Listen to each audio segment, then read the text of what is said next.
everybody, welcome back to our channel, or if it's your first time here, welcome to our channel. My name is Melinda. This is my Welcome. talented husband, Dean. Welcome. And we are back to go over and recap what we did with the funds that we made on YouTube starting November 26th through the end of the year.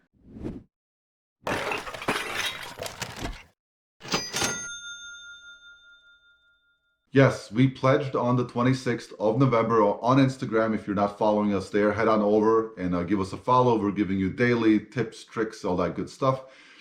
We pledged all of our YouTube earnings to charity, basically. So we were inspired by a simple transaction on eBay. And if you want to see that video, I'll link it below of what we pledged and why we decided to do so. This is just a recap of how much we earned and what we did with that money. So let's talk about it. So as most of you know, we were monetized by YouTube around the beginning of November, give or take a few weeks. Not sure of the exact date, but at the end of November, we said we were going to give all of our profits from that away this year. Mm-hmm. It was just a couple months, and it was our way of giving back to our community, especially during this year. It's 2020. If you're watching this from the future, it's been one heck of a year for a lot of families out there. And we were just in a position where we were able to give back. So that's what we chose to do. Mm-hmm. So our net profits ended up being just under $1,500. We rounded it up and gave away $1,500. So we didn't specifically know who was going to get the money, and we didn't really know, how we're going to divide it. We didn't even know how much we're going to raise. It was all just kind of a question mark. So that $1,500 we ended up dividing into, was it 5 different families? 4, 5? Let's recap it. I think it was 5. 5, I think. So the first family that we connected with was a single mother with 3 children, and she was a recent refugee, and we connected with someone who actually had been helping her transition. We wrote a check out in her name. We believe that people know how to help themselves best, and how she could use those funds was really at her discretion. Right. So we wrote a check in her name, and she actually received that a few days before Christmas. So that was just really nice.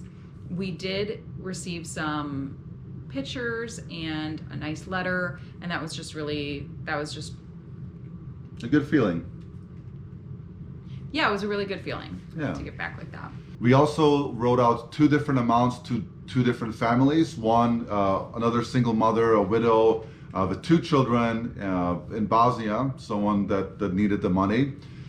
That person received $200. And then also in Bosnia, another lady who recently lost her husband with 3 children, including an infant.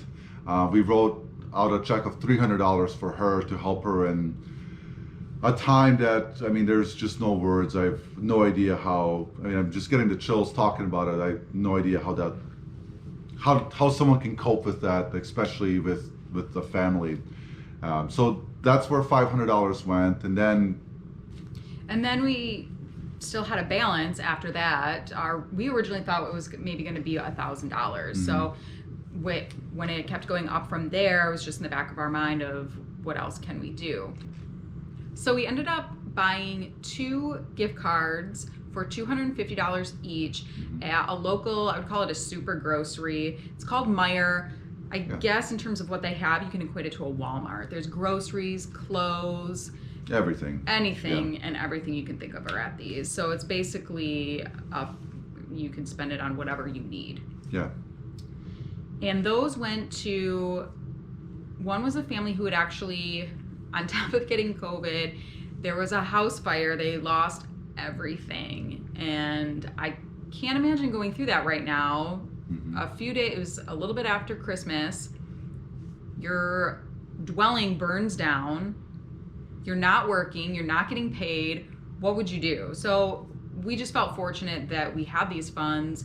I just saw, it was a friend of a friend on Facebook, and I just reached out to the person I knew, and she connected that gift card, and I really just said, hey, we still have this balance of this thing we were doing, can I give this to you?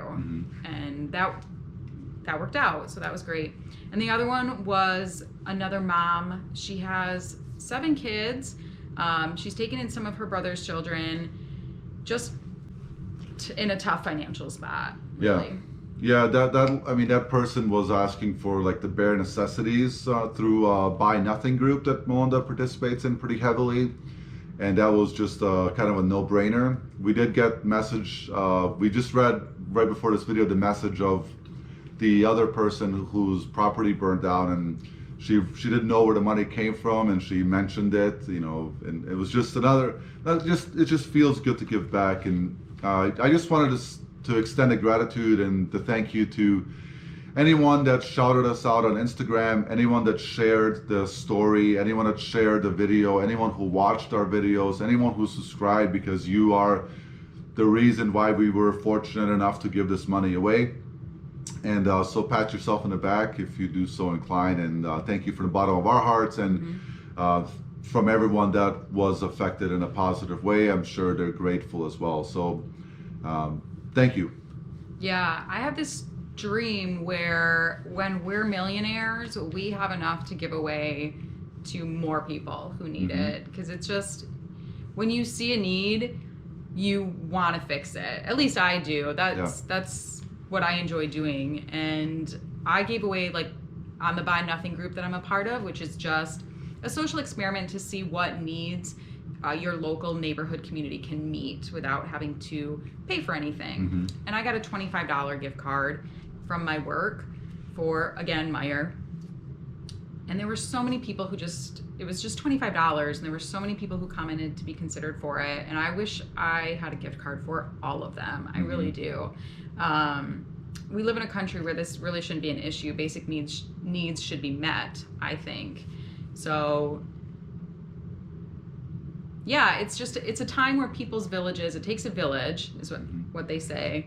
And not only are people having a hard time themselves, but the villages that support them and the resources that are built and designed to help them are also going through tough times. Right. So there's not enough help to go around. And I don't know, I think maybe we would probably do it again next year. Yeah, around the Christmas time, maybe. Maybe like run it for a month, day after Thanksgiving to like Christmas Eve or something. We'll play it Christmas. Yeah, we'll play it by ear. We'll figure something out. And this isn't the last time we're going to be acting in a charitable way. I mean, this is a lifestyle that we want to live and teach our child, and just help as many people as possible. As we don't really need much, at the end of the day, like there's just not much that we need. Like we enjoyed the business aspect of running an eBay store, and we enjoy making money and all that fun, like all that's fun, but like all our clothes are thrifted. All our clothes are thrifted. Like we spend money on food and family, and obviously when we travel and all that good stuff, but in general, like check mark on most things, and that's kind of the nice thing. Like we put ourselves, like all those long nights got us to this point where we're able to just give back and give away $1,500 and not even shake a stick at it. Like, okay, great, there you go, have a nice day. And as far as like how these people will spend that money, I just wanted to comment on that, because at the end of the day, we did what's right from our point of view, and now if they want to misuse that money, then it's not our problem. You know what I mean? It's up to that person, that family, to do what is right. And right, there was a specific reason we chose not to go through a nonprofit, which would take money for fees and administration, but they also sort of get to decide how a person uses the resources. And I love nonprofits. I was getting my master's for a nonprofit until the basic theme was rich people change the world, and I was like, well, I just need to make a lot of money then so I could do the most good. But that's just how we felt about it. Just specifically for this amount of money, we wanted to give it to people and say, you know what you need, and we trust you, and we hope it puts you in a position to better yourself financially, so that a year, 2 years, whenever you get back on your feet fully, you can give back to somebody else. Yeah, in whatever way. So anyways, we just wanted to kind of wrap that up and extend our thanks to everyone that supports us, of course. Stick around, subscribe if you haven't already. We'll be pumping out tons and tons of content this year as there's just a lot going on and a lot that we want to share. And of course, we want to continue to share our growth. And by doing so, also help as many people as possible and go from there. So thank you so much. And we'll catch you on the next one. Have a good night.